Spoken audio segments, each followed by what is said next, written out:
जो हीन बुद्धि हैं वे ही सिद्धाई चाहते हैं। बीमारी को अच्छा करना, मुकदमा जिता देना, जल के ऊपर से चलना, ये सब सिद्धाई है। जो भगवान के भक्त हैं वे ईश्वर के पादपद्मों को छोड़कर और कुछ भी नहीं चाहते हैं। जिनकी थोड़ी बहुत सिद्धाई हो उनकी प्रतिष्ठा लोकमान्य होती है। व्याकुल होकर भगवान की प्रार्थना करो, विवेक के लिए प्रार्थना करो। ईश्वर ही लक्ष्य है और सब अनित्य है, इसी का नाम विवेक है।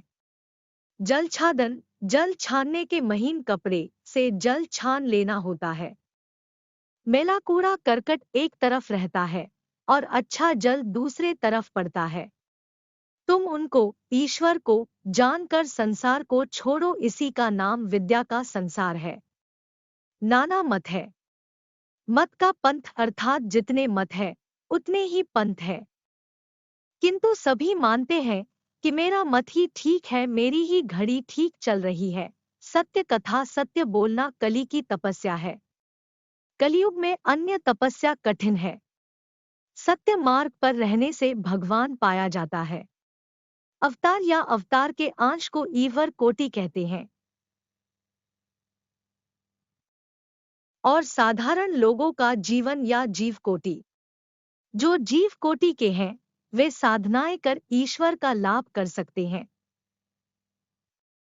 वे निर्विकल्प समाधि से फिर लौटते नहीं हैं। जो ईश्वर कोटि हैं वे मानो राजा के बेटे हैं और मानो 7 मंजिल वाले मकान की चाबी उनके हाथ में है।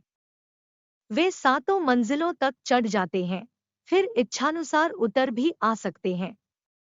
जीव कोटि मानो छोटे कर्मचारी, नौकर है, वे 7 मंजिल के कुछ दूर तक पहुंच सकते हैं। जनक ज्ञानी थे, साधनाएं कर उन्होंने ज्ञान लाभ किया था। सुखदेव थे ज्ञान की मूर्ति, सुखदेव का साधनाएं कर ज्ञान लाभ करना नहीं हुआ था। नारद में भी सुखदेव के जैसा ब्रह्म ज्ञान था, किंतु वह भक्ति लेकर था।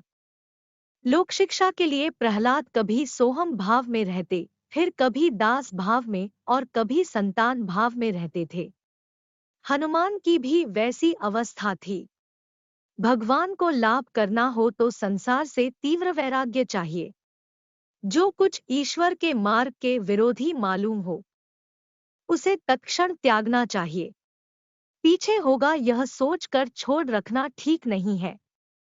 कामकांचन ईश्वर मार्ग के विरोधी है।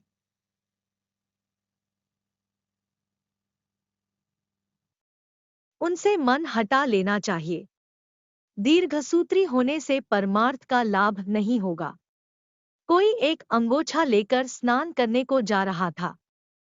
उसकी औरत ने उससे कहा कि तुम किसी भी काम के नहीं हो, उम्र बढ़ रही है, अब भी यह सब व्यवहार छोड़ नहीं सके।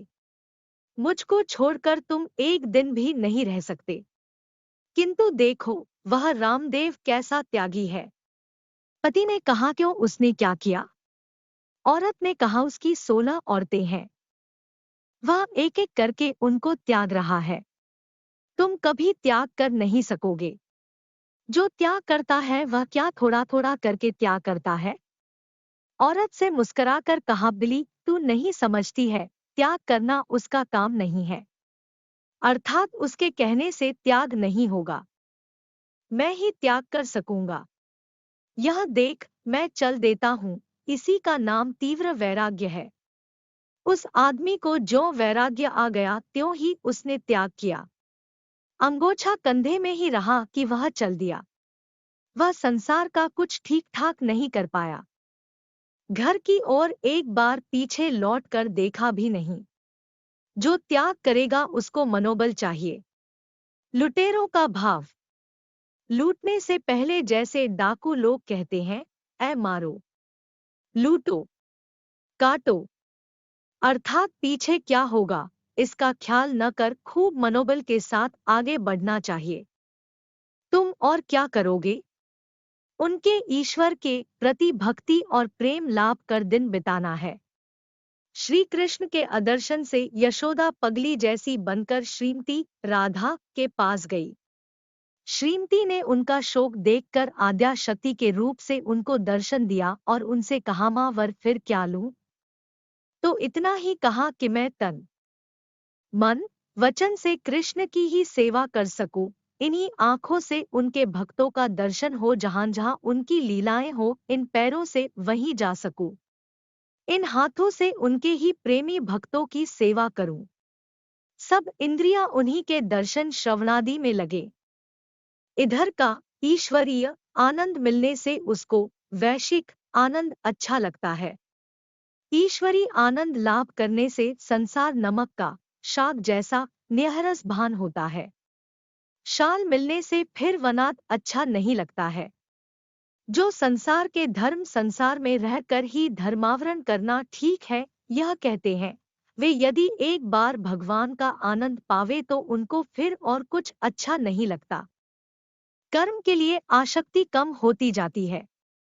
क्रमशः ज्यों-ज्यों आनंद बढ़ता जाता है, त्यों-त्यों फिर कर्म भी कर नहीं सकते हैं, केवल उसी आनंद को ढूंढते फिरते हैं। ईश्वरीय आनंद के पास फिर विषयानंद और रमणानंद तुच्छ हो जाते हैं। एक बार स्वरूपानंद का स्वाद तुच्छ कर उसी आनंद के लिए व्याकुल होकर फिरते हैं, तब संसार गृहस्थी रहे चाहे न रहे, उसके लिए कोई परवाह नहीं रहती है।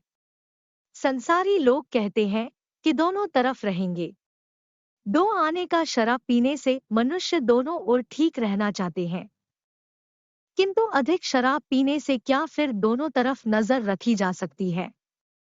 ईश्वरीय आनंद मिलने से फिर कुछ सांसारिक कार्य अच्छा नहीं लगता है। तब काम कांचन की बातें मानो हृदय में चोट सी लगती है। बाहरी बातें अच्छी नहीं लगती हैं। तब मनुष्य ईश्वर के लिए पागल होता है। रुपए पैसे कुछ भी अच्छे नहीं लगते हैं।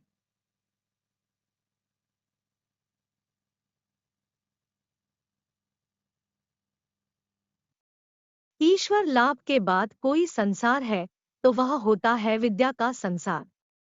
उसमें कामिनी कांचन का प्रभाव नहीं रहता है, उसमें रहते हैं केवल भक्ति, भक्त और भगवान।